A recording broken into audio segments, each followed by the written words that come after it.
Alright, so this is kind of shocking because there was a new economic model that was just released which says that young people should stop saving for retirement. And this is crazy because it goes against everything I've ever learned in personal finance, which first says to, as early as possible, max out your employer contribution match inside of your 401k, then go to your Roth IRA and max it out, then go back to your 401k and max that out, and if there's any money left, go to an HSA, max it out, and if there's still money left over, then make yourself a taxable brokerage account and then invest in there. But this model goes against all of it. And instead it says that people in their 30s might actually benefit from selling off their 401k, paying the penalty fees and taxes, and then using that money to improve their standard of living. And that just gave Dave Ramsey a heart attack. Part of this video is sponsored by Rocket Money, but more about them later. But this has caused a huge debate in the finance community, with some people agreeing with this new model and other people saying that it was an absolutely horrible take and really bad advice. And because I'm a personal finance channel, I felt like I had to make a reaction video and help explain exactly what it is and what it means. Now, the reason this is so important right now though is because they found that more than half of our younger population today have stopped saving for retirement. Fidelity asked 2,600 people, and roughly 55% of those polled, both Gen Z and millennials between the ages of 18 to 35, said that they stopped saving for retirement since the start of the pandemic. And roughly 45% of those people polled said they wouldn't start saving again until things, quote, returned back to normal. But the problem with that thinking is it's really hard to pinpoint when things were normal throughout US history, especially nowadays with inflation being as high as it is. It's out of control, with interest rates and mortgage rates hitting all-time highs, with student loan debt and credit card debt hitting all-time highs, with rental rates still being extremely high, and the US reaching a new record because the national debt just reached $31 trillion for the first time in US history. So for all those reasons, younger people have chosen to focus more on living for today rather than saving for tomorrow. Personally, I would argue that those reasons are exactly why now is more important than ever to start saving and taking advantage of those tax-efficient accounts. But this theory says that it's okay to wait because you can make it up later. So let me explain exactly what it's talking about. Let's get into it. So first, the biggest question is, why would an economist tell people that saving is not that important when you're young? Now here's why. I've never heard of this concept before making this video, but it's because of something called the LCH, the life cycle hypothesis.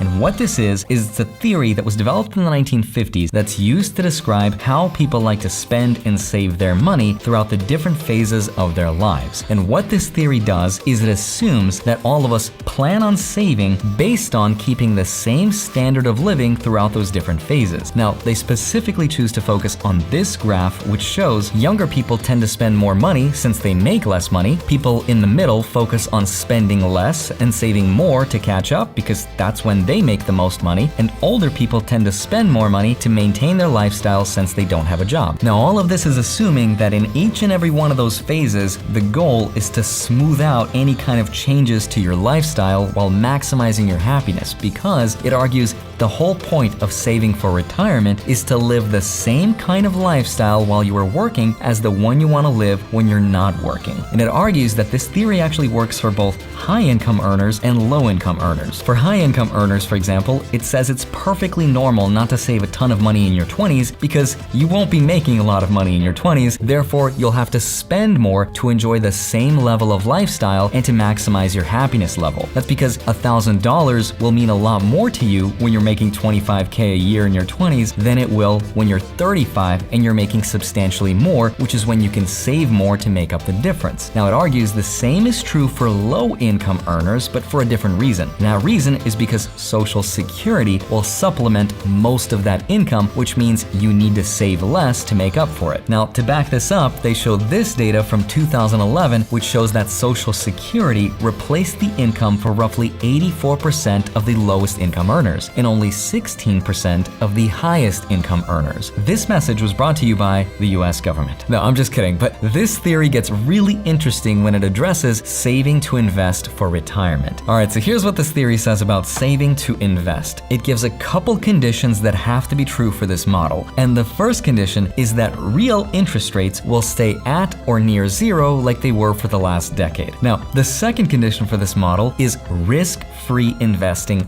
only. That means the stock market isn't really included in this scenario. It's only about safe investing, which means bonds, treasury bonds, and pretty much cash. Now, the third condition for this model to work is that the real risk-adjusted returns for those assets will have to be zero when compared to things like inflation. Given those assumptions, the life cycle hypothesis means you have to believe that people will only want to save money when they're relatively rich in order to spend money when they're relatively poor. And this is exactly where the internet had a problem with this model, because we do live in the real world and the stock market does exist, and that's why investors are encouraged to take more risk in the market, because over the last 100 plus years, the stock market has averaged 6.6%, and that's factoring inflation. So you can't just save money and stuff your mattress with it, you also have to take a risk and invest it. But if you were to only save it, one of the most basic principles of saving money is to do it inside of your 401k and at least max out your employer's match. Because for every dollar you put in, your employer will have to put in that same dollar 100% up to a certain point, but that's still basically free money. But this theory argues that people who were automatically enrolled in a 401k plan are what's called a passive saver, and that's not the best strategy for them because of what are called welfare costs. And here's an example of that.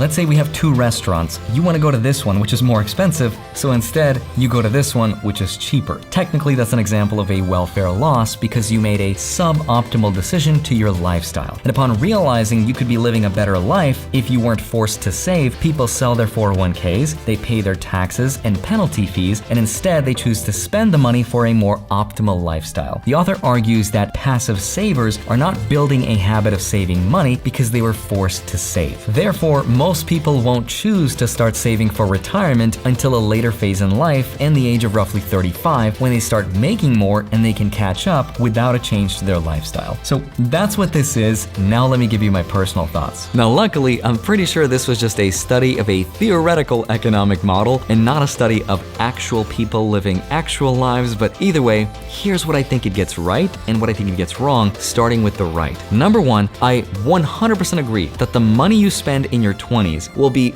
way more meaningful than the money you'll save in your 30s, 40s, and 50s. Because in your 20s, that's when you're at the healthiest point in your life. That's when you get to have experiences that will change your life and shape your habits forever. It's also true that you have to spend more money sometimes in your 20s to make more money in your 30s. Like, for example, buying a car and financing it with hopefully lower interest rates like this model assumes, because those costs will be offset way faster and much easier in your 30s with that higher income. Now, it could also be true that saving in your 20s could be counterintuitive, especially if you become a high income earner in your 30s, and it could not make much of a difference in the long term. And because we can't take our money with us in the afterlife, personally, I would gladly give up all the money I saved in my 20s, which was $100,000 by the age of 25, but because I invested it, it reached roughly $200,000. So right now, I would gladly give that up just to have my 20s be less stressful. But that is only if I knew then what I know now, which is obviously not how life works. With that said though, I disagree with this model a lot more than I agree with it. The biggest problem I have with this theory is that it equates spending money with optimal happiness, and it doesn't have to be that way. Sure, spend the money in your 20s to travel to Bali,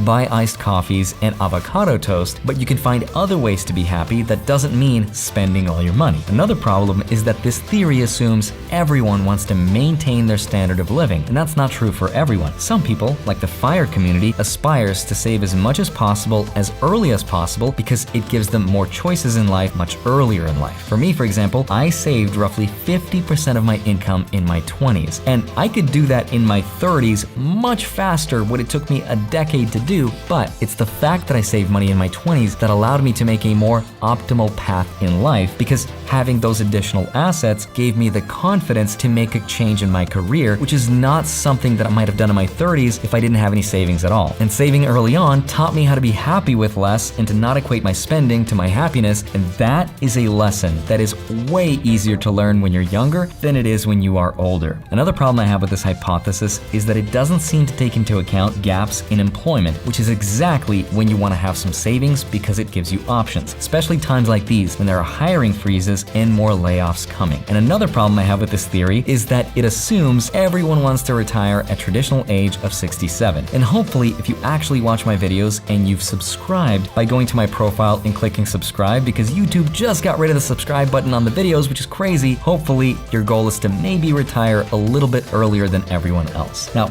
either way, I know this theory is more about saving rather than investing, but this is gonna blow your mind. Check this out. This is how much of a difference an early saving habit will make you in the long term. Let's say at the age of 18, you were able to get a job that paid you $35,000 per year. Nowadays, that is not super hard to do. And with that income, you were able to save 15% of your yearly income, which is about $437.50 per month. Now, with that money, you would buy this one stock every single month, VTI. This represents the broad stock market. Now, this stock is supposed to average roughly 9% per year over the long term, not factoring inflation. Now, let's say you were to do this for the next 49 years. The reason 49 is because 49 plus 18 equals 67. 67 is the age of retirement. So you did this consistently each and every single month. The calculation shows that after 49 years of doing this, you would end up with a super juicy portfolio of $3.9 million.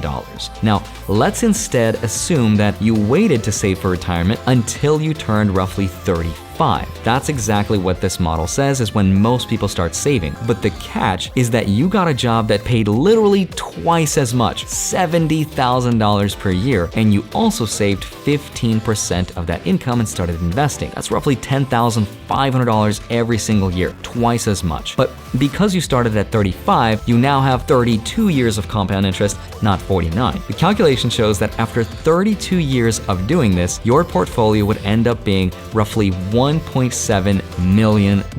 Now, that is still a lot of money, but that is still more than $2 million less. Now, I'm not saying that having $2 million more in retirement and sacrificing your 20s to do it is the better choice. That'll be different from person to person. The point I'm trying to make is just to show how big of a difference time will make if you can start saving early and then investing for retirement. Another thing I disagree with is this assumption that everyone will make more money when they're older. That's just not true for everyone. Not every job will have a growth trajectory that will take them from 35K to 70K a year. That would be nice if that were true, but carelessly spending money in your 20s because of that assumption sets a bad precedent, bad habits, and it's a little too YOLO for me. Another thing I disagree with is that Social Security will be there for everyone to replace their income. That would be nice, again, if that were true. But it seems like with these depleting funds, with the cost of living going up, that's becoming less and less true each and every single day. The point is, this theory does make some sense, but only if you look at your life in hindsight and you say, I wish I kind of spent more money now that I know I'm making more. But the reality is, life is a lot more complicated. It's a lot more nuanced. It actually has ups and downs, so you always have to be prepared, which is why for me, it makes more sense to start saving early just to give yourself the option and the freedom. That seems to be the most optimal choice for me anyway. As always, I would love to hear your thoughts on whether you think it's better to start saving early or start saving later. In the meantime, have a wonderful rest of your day. Smash the like button, subscribe. Love you. Thank you so much for watching this video. I'll see you back here on Monday and Friday, sometimes Wednesday. I'll see you soon. Bye-bye.